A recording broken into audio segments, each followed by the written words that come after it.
What? What are you doing? Cleaning. So what are we working on? Well, we've got a pair of 5.9 24-valve Cummins motors here to do. The one that I set up there on the boring machine for you is the customer's original motor. It had dropped a valve, busted the head up real bad, cracked the cylinder wall. Okay. I want you to put a sleeve in that one and save it. This is the sleeve one? That's the one, or don't, take that back. This is the one that's going to get the sleeve. Okay. I'm sorry, I got them mixed up. This block here is the one that dropped the valve, cracked the cylinder wall real bad. We're going to put a thick sleeve in there and save it. In the meantime, the customer was unaware that we could put sleeves in to repair blocks, so he bought that block wanting to replace this one, but it's already 20 over. We'll have to go to 40 over. Okay. Probably be fine, but I actually like the looks of this block better, other than the big crack in it. So we're going to do both of them. I figured when we get done, he can use whichever one he wants and sell the other one. And maybe somebody watching this video will want it. Yeah, who knows? So which cylinder is cracked? Number 5. There it is. Okay. Kind of ugly. Yeah, it's hard to tell from the way it's positioned right now. Okay, but you're getting that one surfaced, or just cleaned up, I mean. Yeah. So we'll look at that more a little bit later in the video, but I'm going to start working on this one and just go ahead and deck it. Yeah, go ahead and deck it and rough it out to 40 over. I already torqued the main caps on it for you. Okay. Sounds good. So just kind of getting you rolling. All right, I'm going to run this cutter down real close. So this is about a 14-inch diameter fly cutter with a single CBN insert in there. All right, so right there, we're just barely skimming the top of the block. So I'll zero my digital readout here. What do you think, 2 thou? Yeah. With it being diesel, we don't want to take off any extra. Let's just do a light pass. Now we can kind of tell what it does.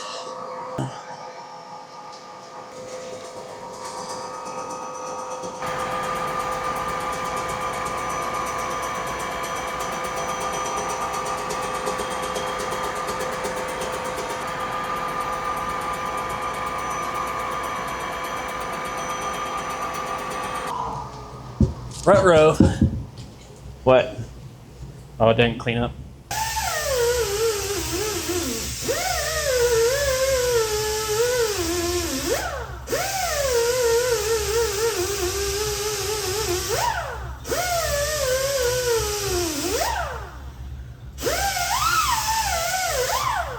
This was my 1 thou cut. Yeah, that's weird. Got most of it. Even here, almost went all the way across. I thought, maybe it was a thing where that corner was a little bit off, but even here we got almost all the way across. And then you just got these couple, spot like that. Yeah, that's just weird that it's that way. I'm going to take another 1 thou.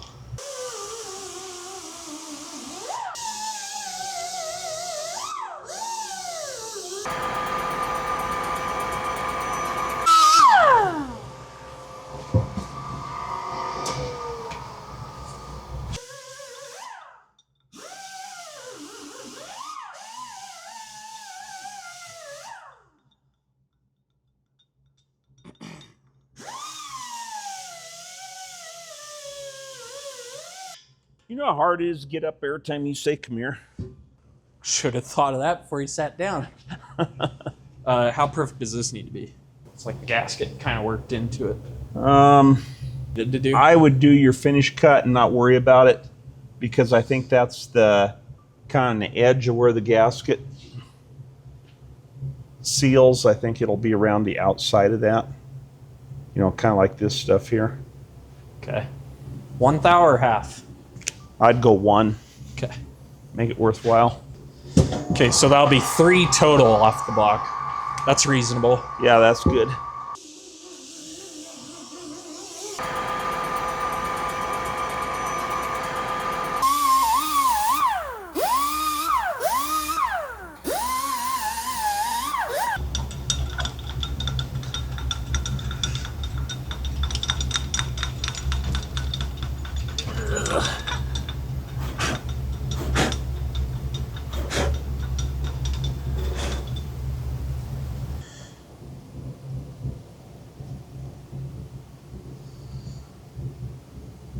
3 thou off. Now we'll switch over and start boring it. Come look how close I cut this. Is it just rubbing, or yeah, you can see through there? Just That's enough about to all. see. Do what?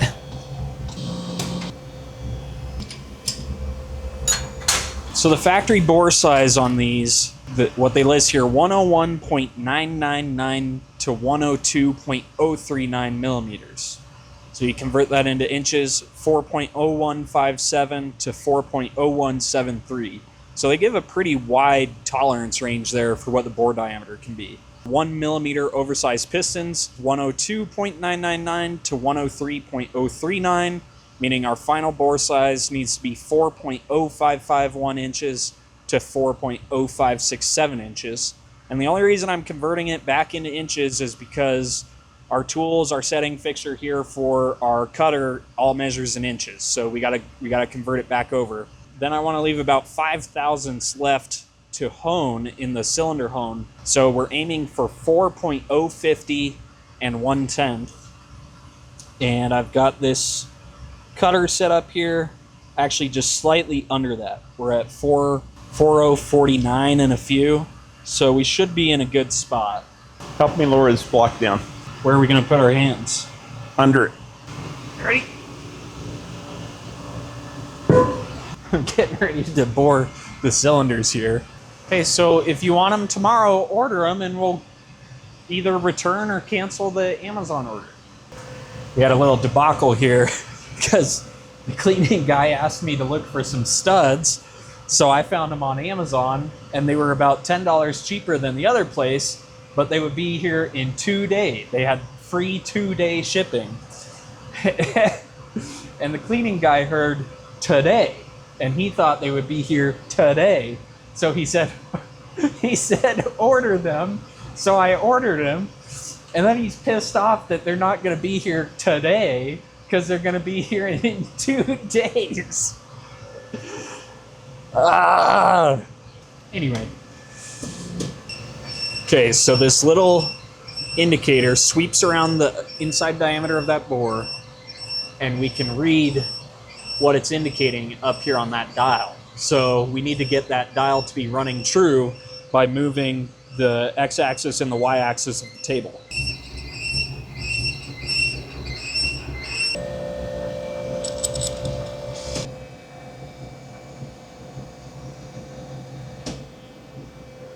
Should work. Stopped cylinder is about 8 inches long, and we stopped at about 8.2 there.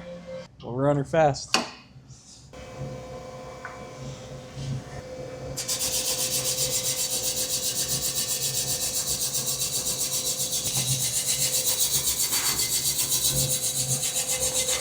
It's cutting real nice.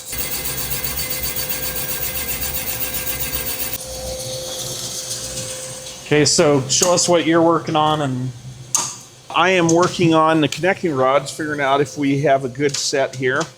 I've had them apart, cleaned them. They are the fractured rods. We'll have to show that if I have one of them apart here. okay. Torque on these is 2244 plus 60. So I'm getting those brought up. I think you gotta show them that piston that came out of this motor. Jeez. A little rough looking, huh? You should see the other guy. Where is the other guy actually? Does the head jacked up? No, they didn't bring the head. Oh, okay. Uh, We have a different head. we have a different head for it. Because the head was all jacked Yeah, up? it's completely ruined. I think he said a valve broke, but I'm wondering if a valve seat dropped out of it or something. But yeah, some of the other pistons So here. you ready to run over there and hit the stop button if it... Okay. If you look here close, let's see if I can get it in the light just right. You can see the imprint, like right there. Can you see that? Yeah. There's an imprint in the other pistons where the valves have been touching them. So I don't know what was going on with this thing. But I think there's more to the story than we have been told. Yeah, look at this one. You can very clearly see the marks from all 4 valves. Yeah, there's more to it than Yeah. Yeah, there is more than meets which the is eye. could be the cause of Could that. be the cause of that right there. If Because- it did break a valve, rather than a valve seat dropping out, those other pistons were on their way of looking the same way. Yeah, they weren't far behind. That did cut really nice running fast. That was 580. Did it cut the right size though? Looks like I'm in the realm of 4 thou away from finish. That's all right, ain't it? Yeah, because you're boring to the small side of spec anyway, aren't you? Yeah. Don't forget to do your chamfer. I always forget. Good call. I was going to forget.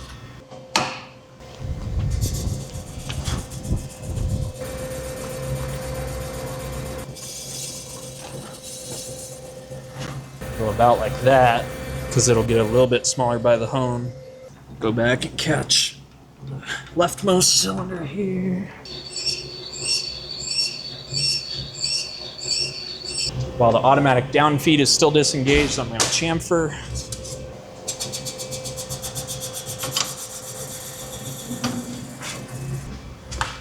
Now we can bore.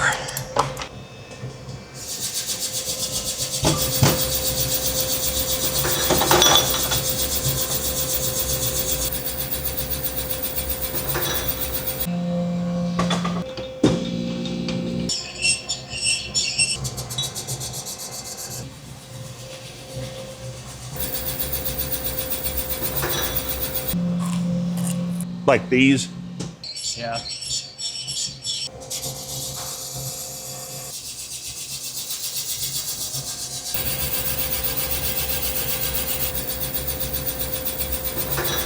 You know, we had that piston we showed there that was banged up. Yeah. We need to figure out if it messed up the rod. Yeah. Visually looking at them, they're fine, but they could have some twist and bend to them. Yeah. Are you you're gonna check all of them at I'm this going to point, check right? all of them. Since we've seen evidence of other ones also Yeah. hitting the valves. Yeah. So anyway, what we need to do, you put a pin in the rod here, and our bushings feel good.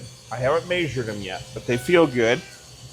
You put them on this fixture here, and then using a feeler gauge, I can go against this plate that is machined perpendicular to the surface down here where we're holding the rod. And I can slip the feeler gauge down in here and see if there's any twist. I don't know where to get to. Go right down between here and feel for twist. And that feels good. Both sides exactly the same. This is like a 2 or 3 thousandths feeler gauge. And then I go up across the top side here and do the same. And that tells me if the rod is bent to either side. And that rod right there feels perfect. Okay. Absolutely nothing wrong with that. This one here, I marked with an X on here. That's the one that came off that really bad piston. Okay. Checking for twist. It is absolutely fine. I do not detect any twist whatsoever. And as far as bend, same way. Not bent. Yeah, it did not hurt that rod one bit. I mean, that's a pretty beefy rod. In the scenario where it was bent, would you try to straighten No. a rod like that? No. Okay. I would throw that rod away and replace it with a new one. Because like on the Yeah. automotive stuff, we We use the bar of straighten them a lot. persuasion there Yeah. and straighten them. First off, these are plentiful enough. It's not like I couldn't find another good one. Yeah. And it is beefy enough that I can't straighten it. Well, that's what I wondered. I is would have to put it in a press of some sort to try to straighten it. It's just not worth it. not worth the trouble. So now the next thing we need to do is make sure this bushing is good. You set that gauge for me, didn't you? Yeah. So this is set 0 on this. Is the size the bushing is supposed to be. Well, with that being said, we have almost 1,000ths Yeah. leeway on there. So it should be between the 0 and the 1. Okay. So in the up and down direction, was there about 4/10? Yeah, it's right close to the middle of our tolerance. And up and down, which is the direction it would wear, same way. There's no wear in that bushing. Yeah, that looks like really good. Yeah, and it's well within spec. Pretty round, right inside spec. Yeah, and this is the one that took out the piston. Huh. So I'm going to go through all of these Okay. and check them, but I don't think there's any reason to be changing the bushings in these.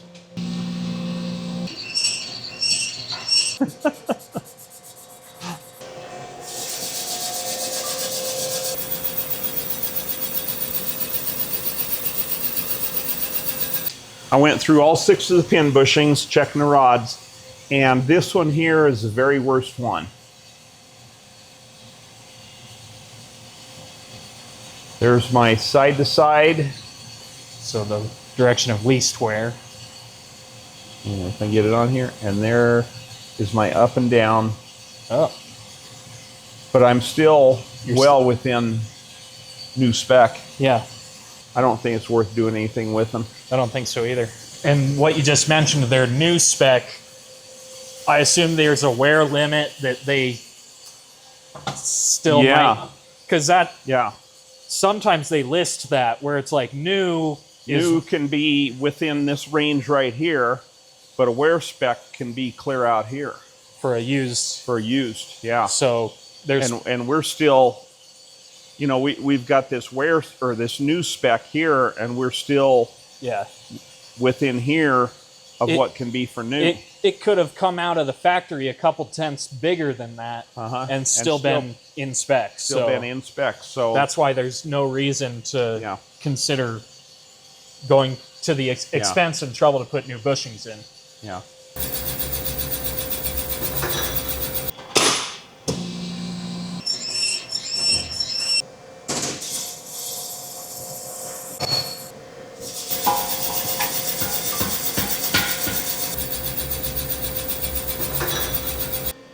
They all cleaned up. No shadows at the bottom. I've had cylinders where somebody else had bored them crooked, and you end up with a shadow on one side at the top and a shadow on the other side at the bottom. No, it looks good. Okay. Looks good. So this is the part of the video everybody probably clicked on the thumbnail for. Yeah. Well, this is our original block out of the customer's truck. Pretty nice block. It's not a lot of wear or anything in it. It's not all beat up. It's not all rusted up. But they evidently had a big cam in it that they had not accounted for piston to valve clearance issues on.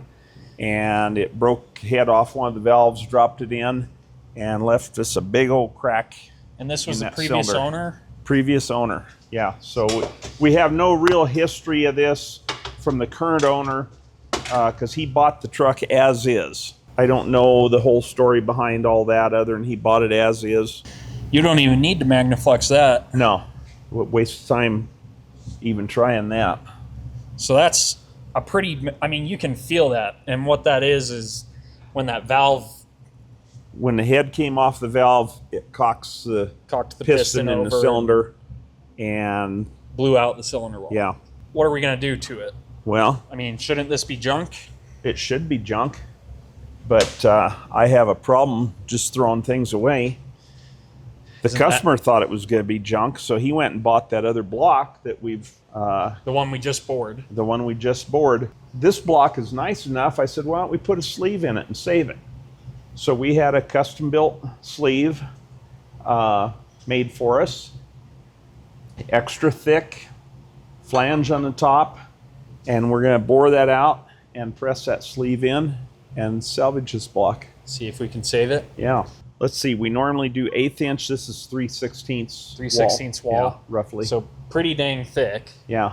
And we did that because of the extensive damage that will be on the backside of the block. Yeah. And this, even when you get that bored out, I think there will still be some of the original sleeve left in there. There's still going to be some support, but I wanted to have enough material in this sleeve that we could pretty much count on this 100% for the support. 2000s press fit-ish? Yeah, I think we wanted to have at least 2000s press fit. Sleeve will never go anywhere because it'll be supported by this flange. We don't have to leave a lip at the bottom for it to press down against. Yeah. Okay, here's what I think you want to do for your cuts on that, and I'll let you make the final decision because you're the one going to be doing it. But right now it's about 4.0165. First off, do about 20 thousandths cut and check the zero on your cutter. See where it's at. Yeah, make sure it's dialed in where it should be, because when we get to this last one, you are going to have to be exactly right or you won't have your press fit. And then I think I figured 80 thousandths cuts up until the time you get to this last one, and then probably do about 20 thousandths cut. Yeah. For the final cut again. So I've got this cutter set up, and it's actually measuring just under 4035, but pretty dang close. So we'll do the cut, then we'll measure the resulting bore and decide whether or not, when we do our following cuts, if we need to have some fudge factor here on our setting micrometer, because sometimes it is just a little bit off.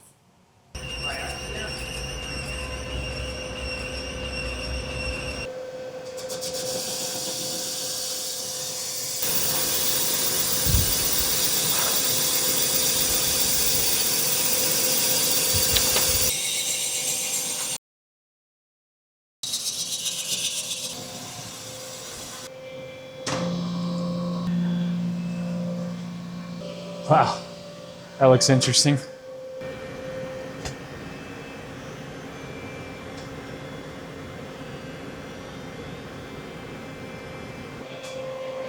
So my cutter cut one big. You like that dent? Yeah, you need to show a picture of that. I did. Okay. So the cutter did not touch on that part where it is dented in. So that'll leave more thickness behind. Yeah. It will leave more thickness. It will. Nice. So we should basically just account 1.5. Yeah, I think that'd be a real good number. If we ended up too tight, I think if we had to, we could go over to the hone. Well, especially, actually, it's not a bad idea, but I don't know what it would do with that crack. Yeah, yeah. We're getting a nice enough finish here that I don't feel like we have to go over to the hone. No. But since we're boring all the way through and not leaving a step at the bottom, we could. I'm going to let you do the settings start to finish, because everybody has a little different feel on the micrometer. You just don't want to do any work. I don't. I'm going to go look in the book, see if I can learn how to do what we're doing. Maybe we could find something about this on YouTube. Maybe. Good right there. All right, next stop, 4.115.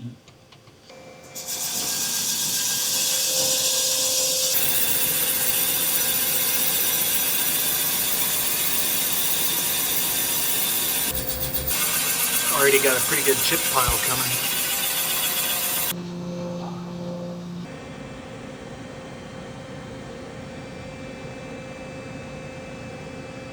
Wow. 4.195.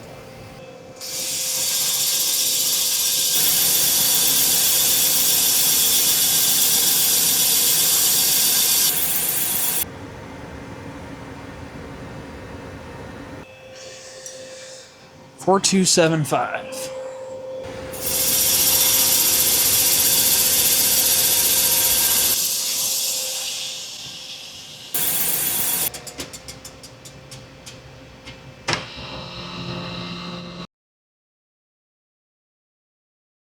This was almost our finished cut. Oh, really? I had it set to 4.375 instead of 4.275. So we're ready to make our final rough cut here, which is 4.355.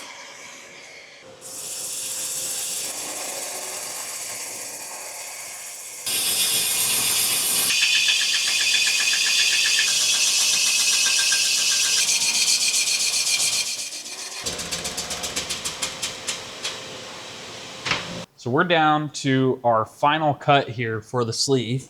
Our sleeve measures 4.376, and we're shooting for 2 thou press fit. So I need to set this to 4.374, and then our micrometer has been a little bit off. I'm gonna go about like that, probably. Okie dokie. Artichokey.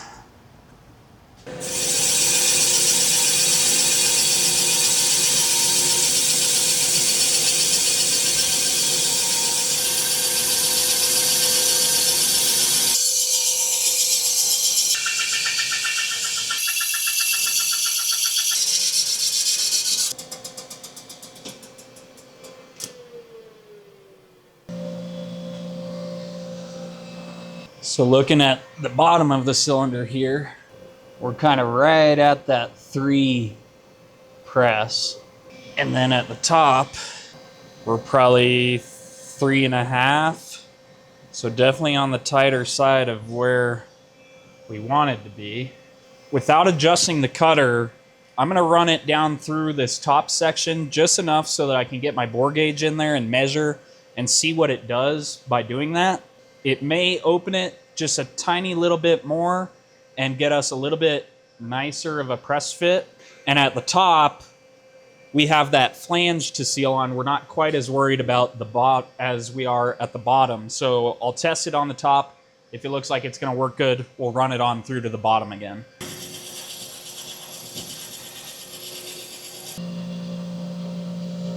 That brought it to like just under 3.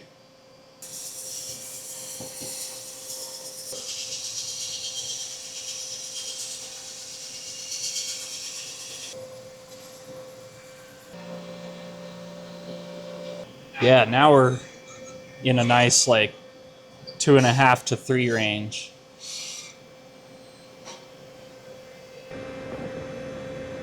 We need to cut the counterbore for this flange. So the flange diameter is about 4.550 plus a few tenths. I'm gonna basically, it comes out to about 4.551. I'm pretty much gonna try to cut this to a really, really light slip fit on the flange here, or maybe even a really, really light interference fit, but just kind of shoot for that 0 point there. Advanced Sleeve does a good job. They leave you a nice little undercut there so that you don't really have to worry about like a radius going from the parent part of the sleeve to the flange there in that corner because they've undercut it. But I'll probably still put a small 45 on the block where it meets. And then same thing here. They've put a little bit of a relief there on that edge. But with that said, we want to use one of our cutters that gives us, it basically has no nose radius. It's just a really sharp corner and should get us a really square counterbore there here in the block. And then I'm going to cut it so that it protrudes maybe about 5 thousandths above the deck. And then obviously we'll deck the block. Let's go to 4.4625 for a first cut here. I just want to do a test cut. And what are we on our flange depth? We're about 201 on our flange depth, maybe slightly less than that. So we want to cut to, let's just cut to 0.195 deep. I want to disengage the auto feed because I don't want to accidentally goof this up. A new cutter in. Probably going to run this one closer to like the 450 range. I'm still locked down. I haven't moved off center, so we know that we are pretty much perfectly concentric with the bore still.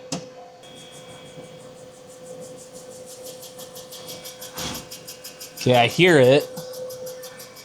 All right. I'm gonna zero right there. We just started touching. And let's just go 190 with this first cutter.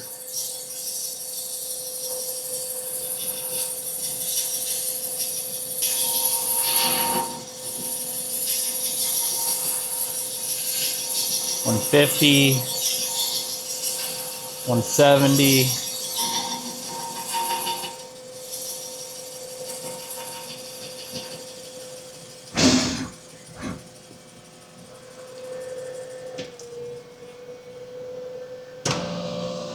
Now, hopefully that left enough that I can measure it.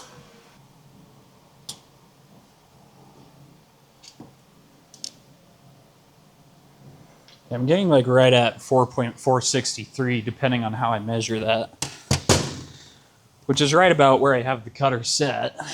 So I think if we set this right to 4.551, maybe slightly smaller, right there should be a zero fit. And we'll cut to 195 thousandths deep. Here we go.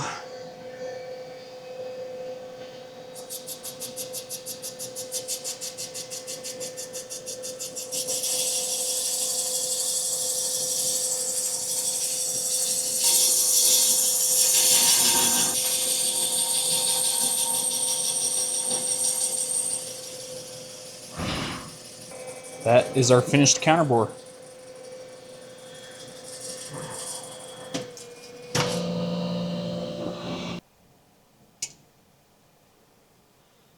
So on that measurement, I'm getting right at 4.551.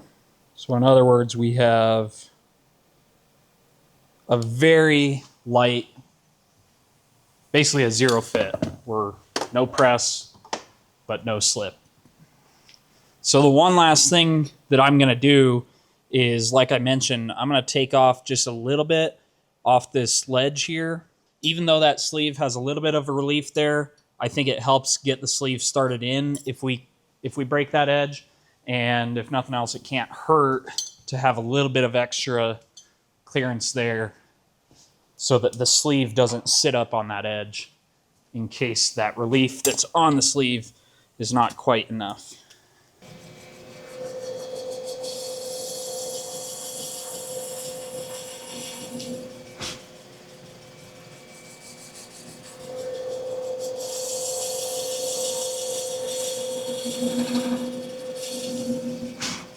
Okay, so that's just like a little 30 thousandths angle.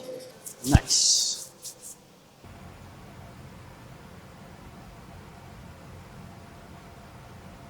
So at this point, we're ready to put our sleeve in. Yeah.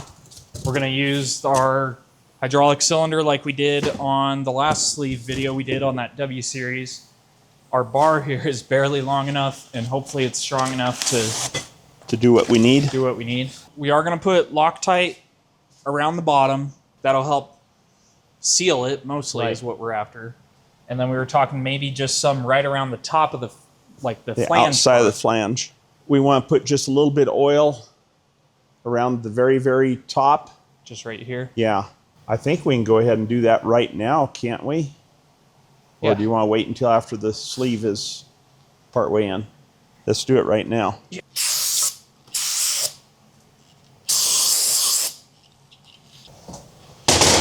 So like several inches? Yeah, like 2 to 3 inches. And I wouldn't go too sparingly with it. What do you want to use for lubrication at the top? I figured we were using press fit lube like we Okay. always do. Does that look okay? Yeah, I would say it is. You want me to put a little oil at the top? Yeah. Doesn't need a lot, just enough to make it slide a little easier. Top is where it's supported well, and the bottom is where it's supported well. And what's in between probably isn't going to do a whole lot, is it? It is bigger than the flange, but the flange should The flange is still Stick be up. higher than the deck, so. without you. That it? Yeah. Get 2 nuts on your end, and then we'll take up the slack on the top here.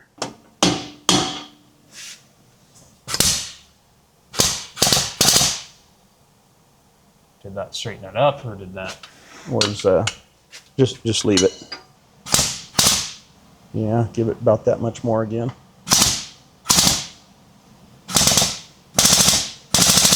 Yeah. Loosen up and Yeah, let's tighten loosen things up and yeah, that released it. Stop. Let's make a halfway mark so we know when to stop and reset.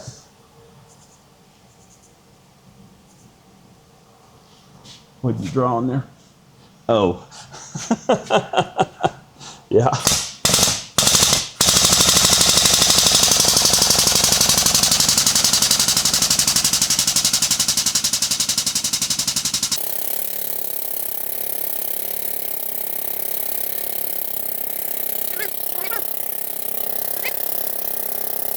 Yeah, that's good. Yep. How much? All the way.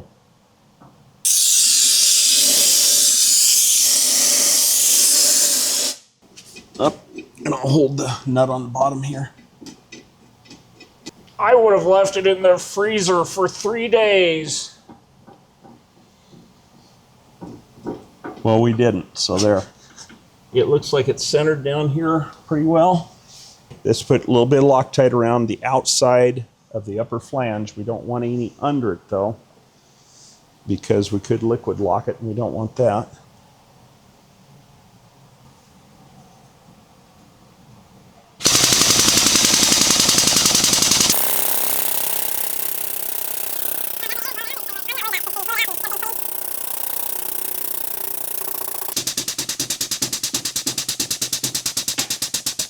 There it is. 2 more? 2 more and just leave it then. Well, there it is. That works so good. Yeah. Why didn't we get one of those? Well, that video. The reason we didn't get one is because the cost of this right here. Yeah. Do you remember about 5 years ago I was hammering one in and you were standing there, let me know when you're tired. And it was pissing me the hell off because I wasn't tired, but it distracted me and I came down and caught my hand. About took your thumb off? Yeah, there's video of it somewhere. Maybe I can try to find that. But it popped up on my, like, on this day or whatever.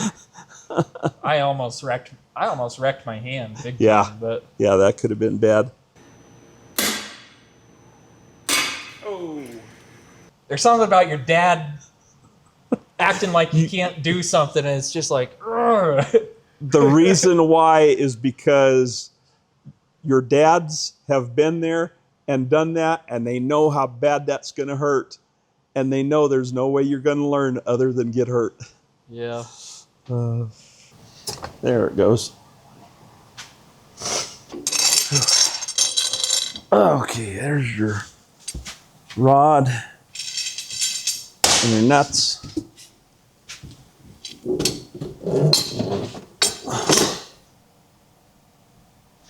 Yeah, that came out just exactly like it looked in my mind. That's scary. So if anybody wants to look into my mind, just look at this sleeve. Is that standard bore, or what is that right now? It's slightly under standard, so you'll have to bore it to standard. So the rest of this process on this block should be pretty simple because it's essentially what we did on that other block. But I'm going to start with centering back up on that sleeved cylinder and boring it to standard bore size because it's a little bit under right now.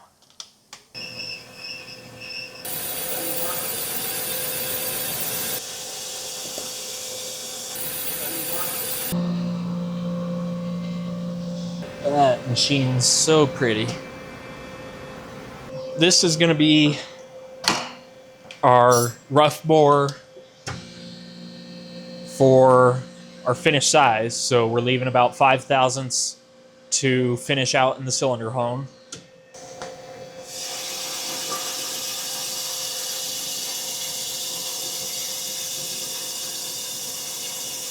That's a really light cut. I'm going to speed that up.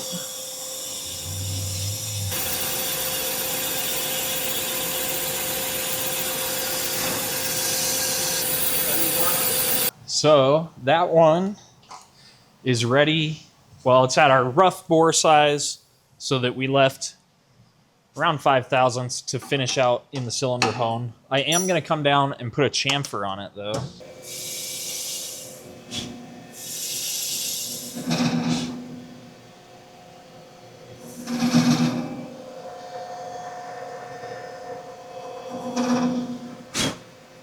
with that, we can run through and finish out the rest of them.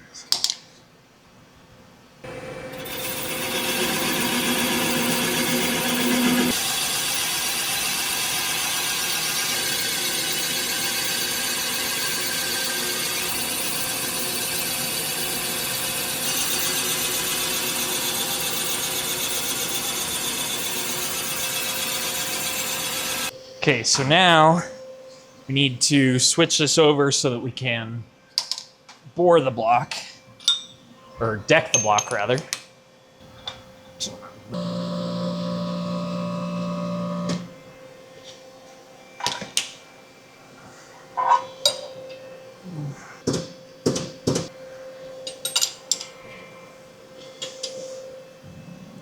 Okay, dowels are out. Okay, cutter is down close. I've taken this out so we can't accidentally destroy the block.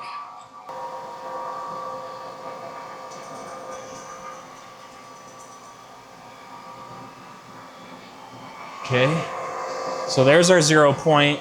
Here's what we're gonna do. Come over to our sleeve.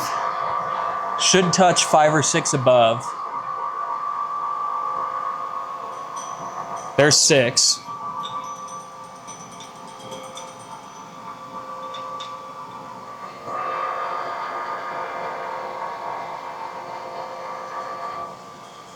I'm gonna run that across the sleeve to bring the sleeve down to 0, and then we'll go back and do maybe a 2 thou cut across the entire thing.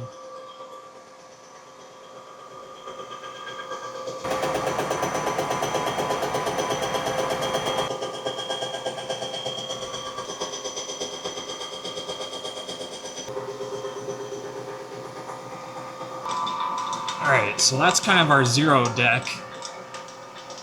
Let's go down to -2, and we'll make a cut across there.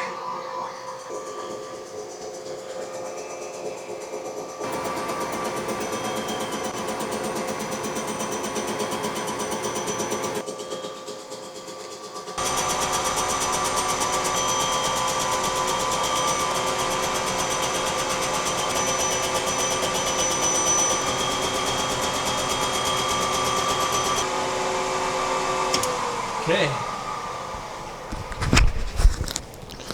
Well, 2 thou, I think, cleaned it up. We'll see how it looks where the sleeve is. But with that said, I think this is pretty well ready to go in the cylinder hung. Oh, that looks amazing. We'll do a finish cut on this, like a 1/2 thou finish cut, real slow. But, wow. That's how you fix a cracked block right there. That is more obvious than some sleeves because of it being wider with the flange, but at this point, that's seamless. I mean, the sleeve is obviously a different material composition than the parent material of the block, but man, that just came out beautiful. I love the way that came out.